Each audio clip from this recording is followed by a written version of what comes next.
Hello, my name is Maya Ennis, and this is my demonstration speech on how to make a Cuban bread. This is my audience.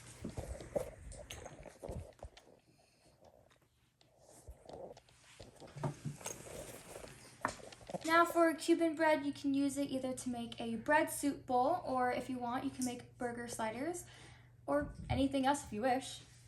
So, to make a bread, there are 12 steps. And since I'm from the culinary program, I have to remember these 12 steps for any test or quiz. I suck at remembering, so I decided to turn it into a song, and this is the song. Scale, mix, bulk, ferment, fold, divide, and pre-shape, bench, rest, and make up, proof, bake, cool, and store. It's very easy, very simple, and it's good to remember. Now, before I make this dough, I would like to say I do not have a stand mixer, although I prefer it. I don't have one, nor do I have the money to buy one, so I will be hand mixing it, which does take a little bit more time and more hand muscle, but overall, it will be okay. You can always hand mix it if you don't have that equipment, so yes. These are the ingredients to make a Cuban bread. First, you would need your bread flour, you would need your warm water, and salt, sugar, and your yeast. Just 5 simple ingredients. Now, when it comes to your yeast, if you're using active dry yeast, which I'm not, I'm using instant, you would need to bloom it in warm water. The temperature you want your warm water to be would be about like 90 to 125 degrees to make sure that it blooms properly. But if you're using instant yeast, you can just put that right into your dough and you'll be perfectly fine. When you're making bread, you need your bread to be, well, your dough, to be at a certain temperature. And the best way to do that is to make sure that it's warm. And the best way to do that is with water. Warm water can bring your dough's temperature to the right temperature that it needs. So when you're mixing this, you do not want to overmix it because then it will tend to be too hard. But you want to mix it enough so it's not too sticky. You want it to be a perfect amount and to make sure that it is soft enough and smooth.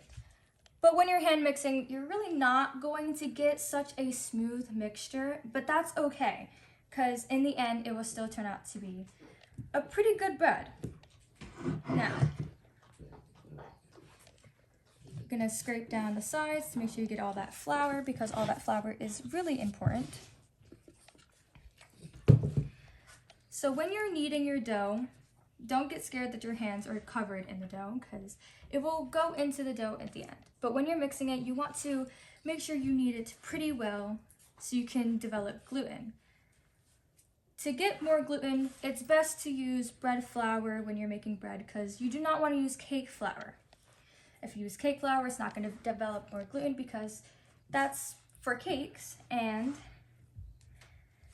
cakes are spongy. They're not tough like, well, a bread would be. So when you're over mixing this, you do not want to overmix it, but when you're mixing it, you want it to slowly come together like this. Before it was much more stringier, and now it's not. You can see that it's starting to get more sticky. So when it starts to get sticky like this and it starts sticking everywhere, you're gonna want some flour. You just want a little. You're gonna dust whatever surface you're using and a little bit onto the dough. You don't want to add too much because that can add more flour to your dough, and that's really not ideal. And if it starts sticking to your hands really badly like I am, you're going to want to start putting flour in your hands. But you're going to want to keep mixing it until it becomes one uniform dough. Now to understand and to know if the dough is already mixed well, it's gonna bounce back. Now that didn't really bounce as much as I want it to, so you're going to want to mix it and knead it into your surface a couple more times until the gluten is developed. Gonna want to do that a couple more times. It's okay if it looks rough since it's being hand mixed. Now that is a better way to see if your dough is done. Next, you're gonna want to circle it up, and you're gonna want to oil the bowl that you used and place it into the bowl. And then the next step will be bulk fermenting it. Now, fermenting takes a while. You either do it how long the recipe says or until it doubles in size. This has been fermenting for about an hour or two, and you can see that it definitely mostly doubled in size. It's quite big now. So I'm gonna quickly clean up my area a little bit.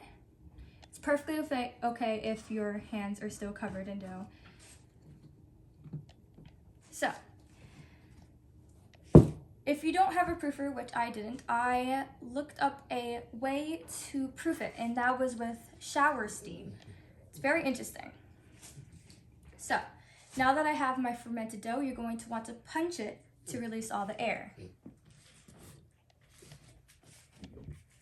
Then you're going to take it out the bowl, and you're going to fold it a couple of times to really get the air out of your dough.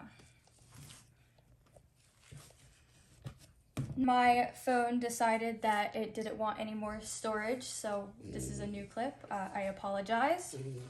But back to what I said last was now we're going to cut and divide it.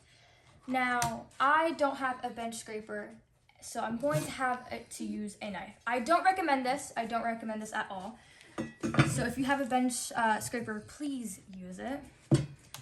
Now, you're gonna want to scale it to equal parts. I'm gonna do 20.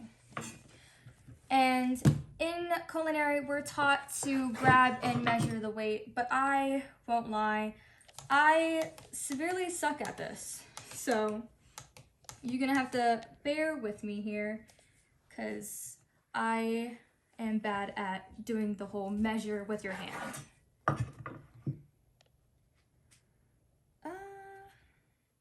Yeah. No one said I was good. Okay. That's good. And then I'm guessing this is the other half. Yes. Okay. So now that we have that measured to the right stuff, except this one is a little bigger, so I will cut a little bit more. You're gonna want to at least try to get them to equal size. So after that, you're going to want to shape it just a little bit. You want it to become more like a circle. So you're gonna want to do like a cupping hand movement, and you're going to scoop the under to the underside. Scoop the sides to the underside, that's what I meant. And then we're going to place it here.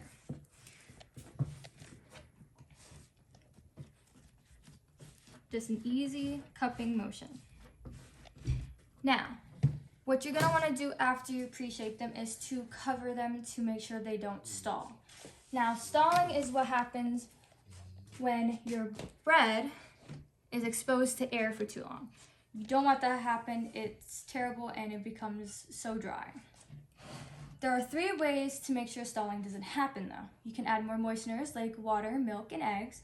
You can freeze it, or you can cover it like I did. Now, when you're bench resting it, you're gonna want to wait like a couple of minutes, and then you're gonna want to bake it off. If your recipe has a timer, go by the timer, but my recipe didn't have a timer. So I did it by the eternal temperature of 206, so we can overbake to the right temperature that's supposed to be. After you bake it, you're gonna take it out and you're gonna let it cool. This is what my first bread came out to be. This is about the size to make a bread soup bowl. And I cut some pieces out for my audience members to have and to taste. Thank you. This one's for you. And this one And this one. Thank you. Does it taste good? Perfect. Wonderful. Thank you. This was my demonstration of how to make a Cuban bread. Thank you.